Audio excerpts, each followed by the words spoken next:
Hello friends, welcome to our YouTube channel let's do Adhyayan online learning में जी। आज की इस वीडियो में हम एसएससी जीडी एग्ज़ाम 2021 की प्रैक्टिस सेट की जो सीरीज है उसमें हम प्रैक्टिस सेट नंबर 3 लेकर आए हैं जनरल हिंदी का। और ये प्रैक्टिस सेट पिछले दो प्रैक्टिस सेट से थोड़ा सा लेवल ऊपर है इसका, और इसमें हमने इम्पोर्टेंट क्वेश्चंस को इंक्लूड किया है, प्रीवियस ईयर्स क्वेश्चंस को। चलिए हम शुरू करते हैं आज के इस वीडियो को, और हम उम्मीद करते हैं कि ऐसा ही क्वेश्चन पेपर आपके जनरल हिंदी के सेक्शन में आएगा, जिससे आपको 25 में से 25 मार्क्स लाने में मदद मिलेगी। चलिए हम शुरू करते हैं आज के इस वीडियो को। सबसे पहला क्वेश्चन देखते हैं, निर्देश पढ़ते हैं इसके कि प्रश्न संख्या 76 और 77 में लिखित वाक्यों में से शुद्ध वाक्य का चयन कीजिए। हमें शुद्ध वाक्य का चयन करना है। तो जो इसमें पहला है, वह गरीब आदमी था। ऑप्शन बी है वह आदमी गरीब था। ऑप्शन सी है था वह गरीब आदमी। ऑप्शन डी है वह था गरीब वह आदमी। तो इसमें जो शुद्ध वाक्य है वो कौन सा है? वो है ऑप्शन नंबर बी, वह आदमी गरीब था। लेकिन देखिए ऑप्शन ए देखिएगा, इसका जो वह लिखा है इसमें वह गरीब आदमी था, लेकिन इसमें क्या है, इसे विशेषण है, विशेषण पहले नहीं आता कभी। ठीक है, तो इसलिए ये करेक्ट क्या है? ऑप्शन बी कि वह आदमी गरीब था। क्या है इसमें? क्या है, जो गरीब है वो विशेषण है, आदमी क्या है? विशेष्य, मतलब आदमी की विशेषता बता रहा है, लेकिन तो क्या है, आदमी पहले आएगा और गरीब बाद में आएगा। अगला क्वेश्चन देखते हैं कि गुरु आ रहा है। ऑप्शन बी है गुरु आ रहे हैं। ऑप्शन सी है गुरु आ रहे हैं। और ऑप्शन डी है गुरुजी आ रहे हैं। तो इसका जो करेक्ट ऑप्शन होगा वो होगा ऑप्शन नंबर सी। क्या है? ऑप्शन नंबर सी, गुरु आ रहे हैं। गुरुजी ये क्या है? ये तो है रेस्पेक्ट के लिए जी लगा हुआ है, लेकिन ये मैंडेटरी नहीं है। लेकिन इसका जो करेक्ट शुद्ध वाक्य होगा गुरु आ रहे हैं। अगला क्वेश्चन देखते हैं। अगला क्वेश्चन क्या है कि अगला क्वेश्चन में हमें पीपर पात सरिस मंडोला पंक्ति में अलंकार बताना है। हमें क्या बताना है? अलंकार। जैसे इसमें ऑप्शन है उत्प्रेक्षा। उत्प्रेक्षा अलंकार क्या होता है? उसमें उसकी पहचान होती है जन जानो जनहूँ, मनु मानो मनहूँ। जैसे इसमें क्या है, पीपर पात सरस मंडोला, इसमें क्या है? सरिस। क्या आ रहा है? सरिस। उपमा अलंकार की पहचान क्या होती है? उपमा अलंकार में सा सी से सम सरिस सदृश ये आते हैं, तो इससे उपमा अलंकार की पहचान होती है। रूपक क्या है? जिसमें सा सी से सम सरिस सदृश नहीं आते, लेकिन वो उपमा जैसा लगता है, उसे रूपक अलंकार कहते हैं। अतिशयोक्ति में क्या होता है? कुछ चीज़ों को बड़ा चढ़ा के लिखा जाता है। तो इसमें क्या है? पीपर पात सरिस मंडोला। तो इसमें सरिस शब्द आ रहा है, तो इसका मतलब क्या है कि ये जो अलंकार है इसमें क्या है? उपमा अलंकार है। अगला क्वेश्चन देखते हैं। हे राम तुम कहाँ हो वाक्य में कौन सा कारक? इसमें हमें कारक बताना है। कारक कौन से? जैसे कर्ता ने कर्म को कर्ण से अपादान से पृथक, संबंध काकी के अधिकरण में पेपर। तो ये इसमें क्या है? कारक बताना है हमें। तो इसमें क्या है, जैसे कि क्या है, हे राम, क्या लिखा है? हे राम, मतलब ये किस कारक में आता है? संबोधन कारक में। किस में आता है? संबोधन कारक। संबोधन कारक में क्या आते हैं? हे हो हरे। क्या आता है? हे हो हरे। और जैसे कर्ता ने कर्म को कर्ण से संप्रदान के लिए अपादान से पृथक, और संबंध काकी के अधिकरण में पेपर। और संबोधन में क्या होता है? हे हो हरे। तो इसका जो करेक्ट ऑप्शन है ऑप्शन नंबर डी। अगला क्वेश्चन मैच करते हैं। अगला क्वेश्चन क्या है हमारा कि प्रश्न संख्या 80 और 81 में कौन सी संधि है ये बताना है। तो फिर हमें संधि बतानी है। जैसे मनोहर, मनोहर को पहले हम संधि विच्छेद करके देख लेते हैं। जैसे कि मनोहर का मन क्या होता है? हम इसे संधि विच्छेद करेंगे तो सबसे पहले क्या होगा? मन, यहाँ पे विसर्ग आएगा प्लस हर। क्या आएगा? हर। यानी मन को हरने वाला क्या होता है? मनोहर। इसमें क्या है? ये विसर्ग आ रहे हैं, तो इसका मतलब क्या है? ये कौन सी संधि है आपकी? कौन सी संधि है? विसर्ग संधि। कौन सी संधि है? विसर्ग संधि। लेकिन आप इसे और दूसरी संधि मत कर दीजिएगा, इसलिए मैं कह रहा हूँ कि जो मन प्लस हर, जो मन को हरने वाला, ये कौन सी संधि है? विसर्ग संधि। अगला क्वेश्चन देखते हैं। प्रत्यक्ष। प्रत्यक्ष में कौन सी संधि है? जो गुण संधि होती है, प्रत्यक्ष को भी देख लेते हैं इसका क्या है। जैसे कि गुण संधि में क्या होता है आपका कि छोटी ओ और छोटा ए। दीर्घ संधि में क्या होता है अ आ ई। और अयादि में क्या होता है अय आय अव आव। और यड़ संधि में क्या होता है ई को या में, उ को वा में और रि को रा में बदल देते हैं। तो इसका जो करेक्ट ऑप्शन है ऑप्शन नंबर डी, यण संधि। क्या है इसका उत्तर? यण संधि। इसका जो यण संधि का जो सूत्र होता है वो क्या होता है ई को यणची। ई को यणची का मतलब ई को या में, उ को वा में और रि को रा में बदल देते। जैसे कि क्या है प्रत्यक्ष, तो जो ता है जो इसमें इसका संधि विच्छेद क्या करेंगे तो क्या होगा प्रति प्लस अक्ष। तो यानी ई को क्या में बदल देते हैं हम, या में बदलते हैं। ठीक है, अगला क्वेश्चन देखते हैं। अगला क्वेश्चन क्या है हमारा कि प्रश्न संख्या 82 और 83 में कौन सा समास है, हमें समासों के बारे में बताना है।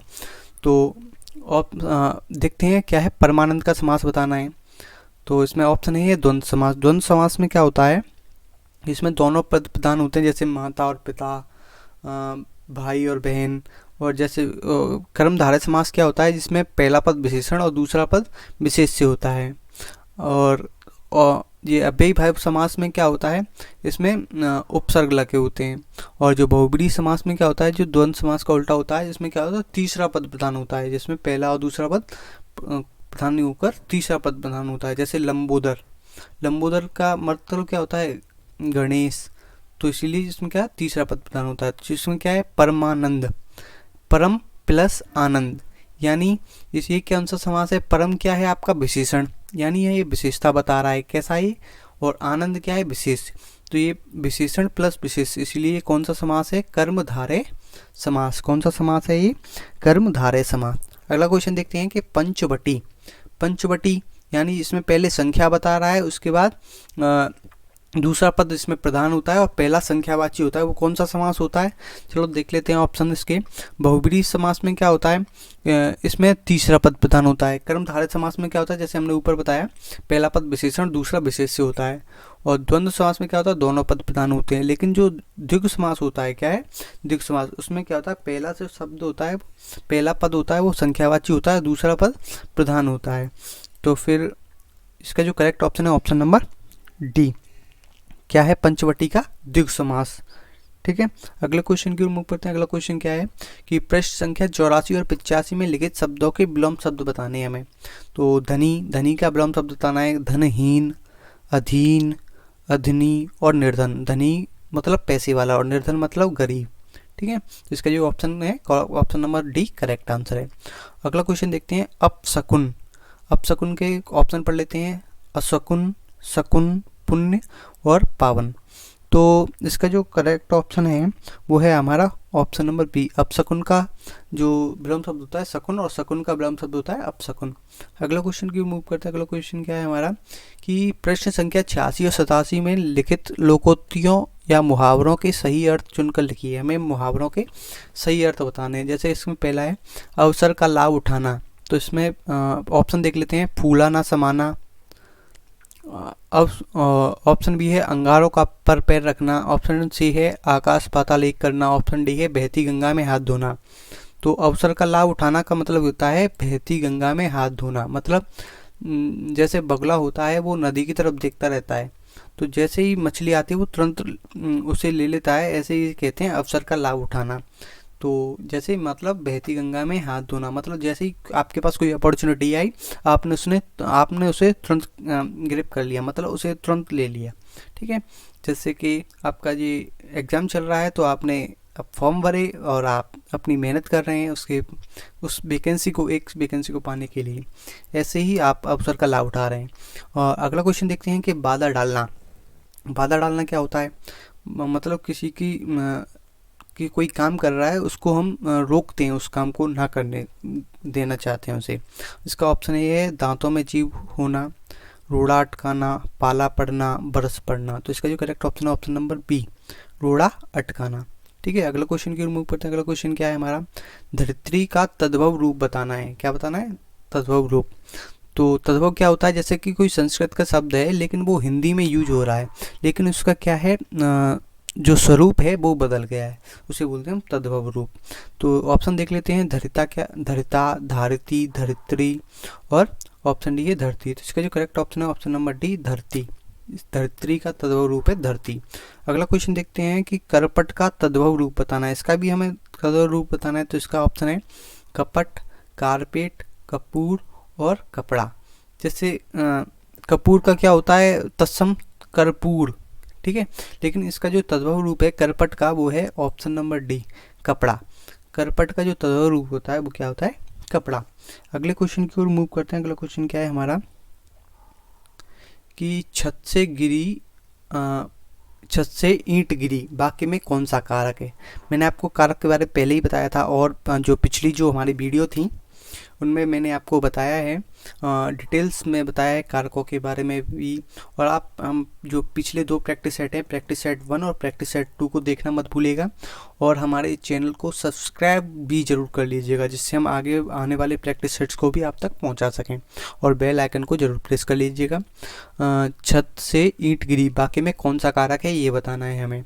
तो जिसमें ऑप्शन ये है, जैसे कारक कौन कौन से, कर्ता ने कर्म को कर्ण से संप्रदान से पृथक, आपादन के लिए संप्रदान से पृथक, संबंध काकी के अधिकरण में पेपर। तो इसमें क्या कौन सा कारक है, से, क्या है से।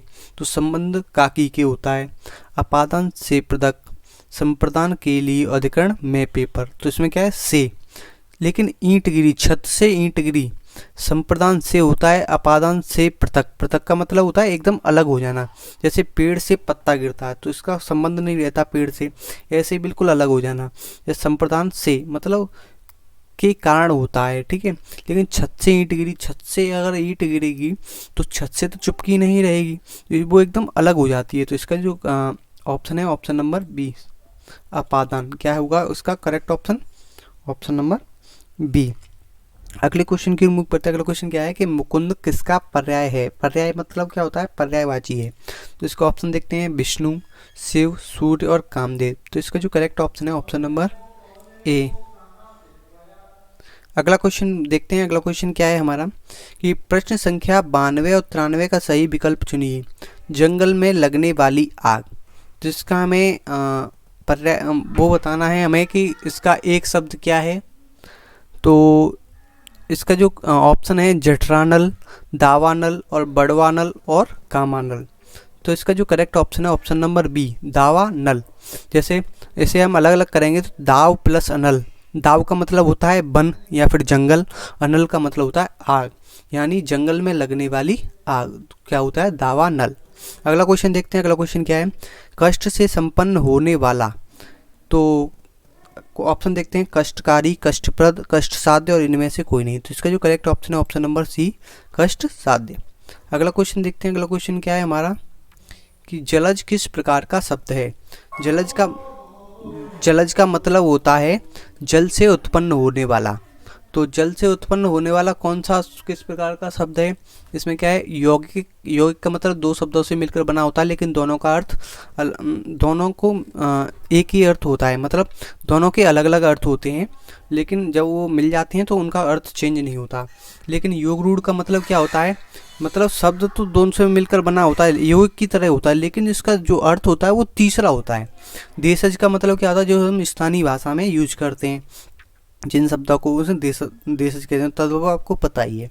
तो जलज किस प्रकार का शब्द है, जलज है योग रूढ़ शब्द। योग रूढ़ का मतलब क्या है, जैसे जलज यानी जल में उत्पन्न होने वाला। तो जलज का मतलब होता है वैसे कमल, लेकिन जल में तो बहुत सी चीज़ें उत्पन्न होती हैं, जैसे कि आपका मेढक, मछली और भी कई तरह के जलीय जीव पैदा होते हैं, लेकिन इसका जो जलज का अर्थ होता है वो क्या होता है, कमल। इसीलिए ये कौन सा शब्द है, योग ऋण शब्द। अगला क्वेश्चन देखते हैं, केतु का पर्यायवाची शब्द क्या होता है। तो केतु का पर्यायवाची जैसे किरण, काजल, झंडा और कोयल। इसका जो करेक्ट ऑप्शन है ऑप्शन नंबर सी, केतु का पर्यायवाची होता है झंडा। अगले क्वेश्चन की रिमूव करते हैं। अगला क्वेश्चन क्या है हमारा कि निम्नलिखित में से कौन सा अर्धविराम का चिन्ह है। तो अर्धविराम का चिन्ह बताना है, जैसे कि ये क्या है, ये कॉमा, यानी ये क्या है, अल्प विराम है। क्या है ये, अल्प विराम। एक सेकेंड, जो ये कॉमा है वो क्या है आपका, अल्प विराम। तो जैसे कि ये है आपका प्रश्नवाचक चिन्ह, ऑप्शन सी ये ऑप्शन डी है एक्सेलेरेटरी यानी विस्मय बोधक चिन्ह। लेकिन जो ऑप्शन सी है ये क्या है, अर्धविराम यानी अल्प विराम अर्ध विराम से छोटा होता है, लेकिन जब हमें ज़्यादा विराम लेना होता है अल्प विराम से तो उसे हम अर्ध विराम का यूज करते हैं। किसका यूज करते हैं, अर्ध विराम का यूज करते हैं। जब अर्ध विराम से भी ज़्यादा यूज का होना होता है तो फिर पूर्ण विराम का यूज करते हैं। ठीक है, अगला क्वेश्चन देखते हैं कि दामिनी का पर्यायवाची शब्द क्या है। क्या है दामिनी का पर्यायवाची शब्द, जैसे वर्षा है, नीरद है, बादल है, विद्युत है। तो इसका जो करेक्ट ऑप्शन है ऑप्शन नंबर डी, ये विद्युत का पर्यायवाची शब्द है दामिनी। मृदुल का विलोम शब्द क्या है, वैसे मृदुल का मतलब क्या होता है, कोमल, लेकिन इसका विलोम शब्द पूछ रहा है तो इसका जो करेक्ट ऑप्शन होगा कोमल का क्या होता है, कठोर। इसका जो करेक्ट ऑप्शन है ऑप्शन नंबर डी। अगला क्वेश्चन की रूप करते हैं। अगला क्वेश्चन क्या है हमारा कि विज्ञान शब्द में प्रयुक्त उपसर्ग है, यानी उपसर्ग क्या होते हैं जो हम पहले लगाते हैं किसी शब्द में। तो देखते हैं इसमें क्या है। ऑप्शन नंबर ए विज्ञ, ऑप्शन बी है ज्ञान, ऑप्शन सी है वी, ऑप्शन डी अन। देखो ज्ञान का तो अर्थ होता है लेकिन वी का कोई अर्थ नहीं है, तो उपसर्ग क्या है, वी। तो करेक्ट ऑप्शन है ऑप्शन नंबर सी, विज्ञान।